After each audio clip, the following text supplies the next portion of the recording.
have experience working with other children, so this will just get them to get those social skills and these working emotional skills that they need to learn as well. The third will be school rules and behaviors so that they can understand what is expected when you go to school, just in the real world, just to work on those.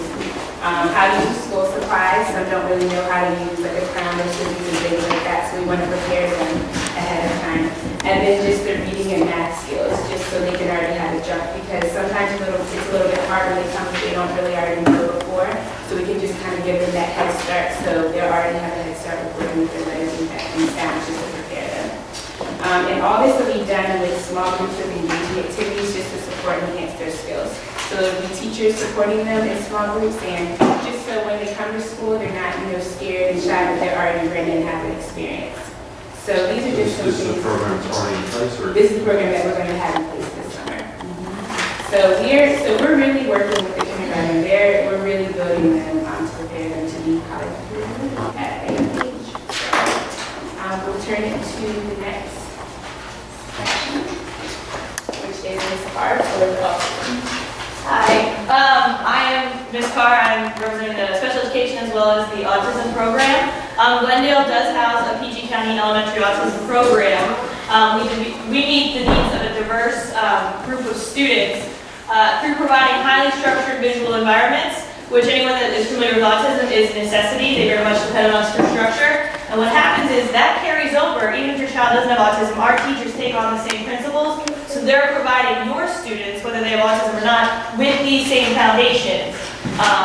We have trained teachers and paraprofessional staff that are specifically been through autism training. Our students with autism have the opportunity to participate with the general education students.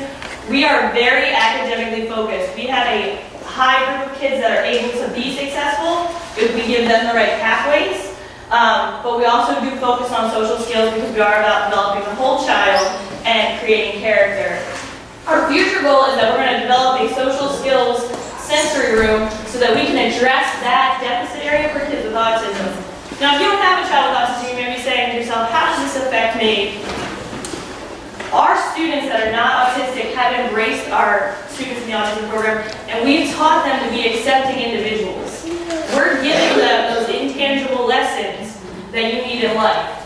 So having an autism program is an advantage to developing a global leader. We have students that are able to accept differences from the day they walk in that building. And that's not something that can be directly taught. So both students, autism and non-autistic, tend to benefit from having this program in the building. Question? Yes? So are they completely integrated into all classrooms at every level? It depends on their individualized education plan and their abilities. We offer 3 levels. We do have students that are in a self-contained room. We have students that come in and out, and then we have students that are able to handle a full day in inclusion. They are provided with adult support staff to be successful. We just provide the path to get there. And what are the number of kids that are going through that program? Currently, I have about 30 students in the program. Across the K through 5, yeah. Special education. Special education, some of you may be saying that doesn't really apply to me. What special education does to a building is it creates a collaborative work environment for the teachers. The special education teachers are the ones that are trained in the interventions. We're the trained in the ones in alternative methods to education. So even if you don't have a child who needs special education, we are the people that the general education classroom teachers come to and say, so-and-so needs help with this skill, what do you have for me? So we meet the needs of students with disabilities and the students without disabilities. We have something called response to intervention, and this occurs prior to being eligible for special education. Say your son or daughter is struggling at learning his phonics sounds. We have research-based interventions that we train our general educators to implement to catch them up on that skill before it reaches special education. So we're able to individually target skills, help them out with that skill, and move them along without necessarily needing full special education services. We have a full database of research-based interventions that are proven, scientifically tested, data-driven that we use. Our students in our special education programs are held to the same high academic standards. They have to be proficient and advanced. They have to master the indicators. Our job is we give them the tools and the path to reach them. So even if you have a child with special needs, they're not expected to do any less work. They're held to the same standards. We also believe in individual goal setting through the IEP process. So we're going to target specifically what your child needs and work on them in collaboration with the general education and the special educator to get them those skills that they're missing. So that's the long and short of special education. What's the first year that kids are available for IEP? Actually, Is that kindergarten or? no, you can actually have an IEP as early as 3 years old, if not through the infants and toddlers, the Child Find program. You can contact that through the Parent Success Office at Judy Ware. So you're actually eligible in IEP even before you're school aged.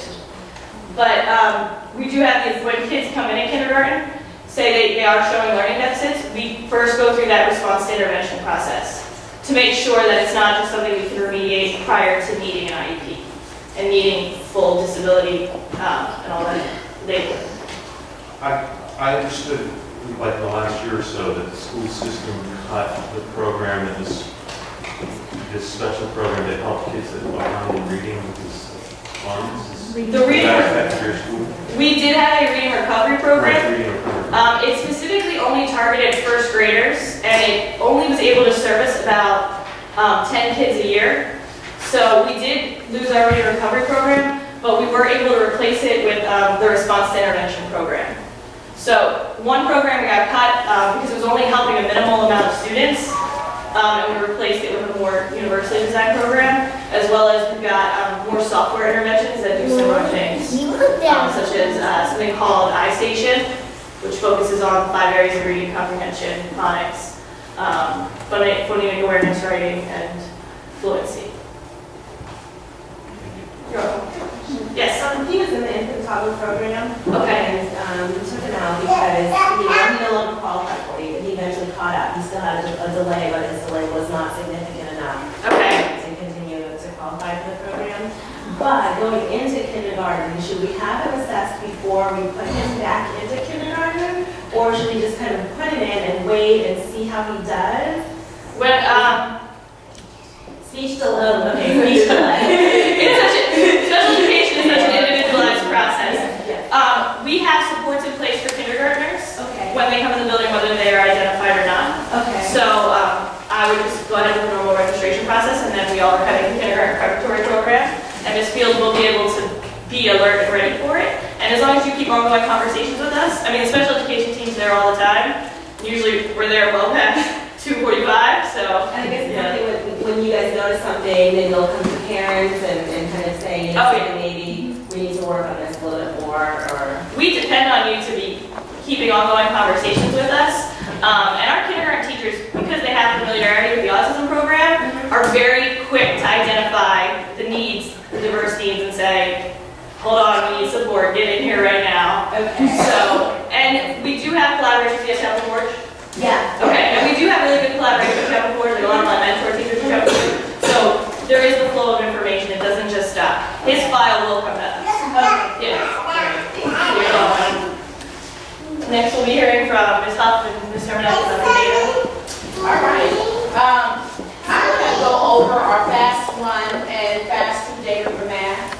What you see here in this slide is the data that is broken down for our testing grades, which is grades 3 through 5. This just has the data broken down by subgroup. So if you look, you see our subgroup populations that we have in Glendale, we have ESOL, we have SPED, we have our African American subgroup, White, Asian, American Indians, we have 2 or more races, and then we also have Hispanic. So all in all, we have 8 subgroups at Glendale Elementary.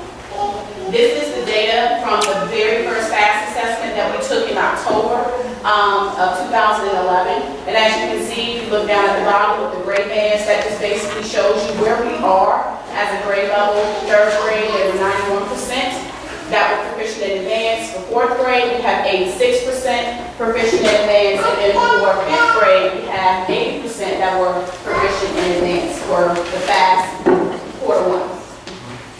This is the breakdown for FAST 2 that the students took in January of this year. As you can see, the scores have increased.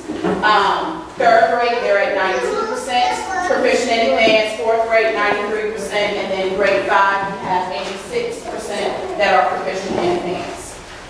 This chart here kind of shows you more of the breakdown so that you can see where we are as a grade level.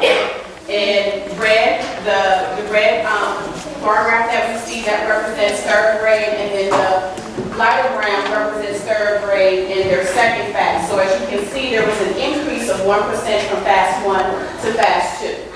Now, the students are not assessed on the same skills. When they take the fast 1, those are skills the students have learned within the first quarter, and then skills that they may have learned in the fourth quarter of their fourth grade year, the year prior. So here, what you're seeing is that it's showing where we are in terms of data, but again, the data that they're assessed on is not the same, and some of it does spiral over.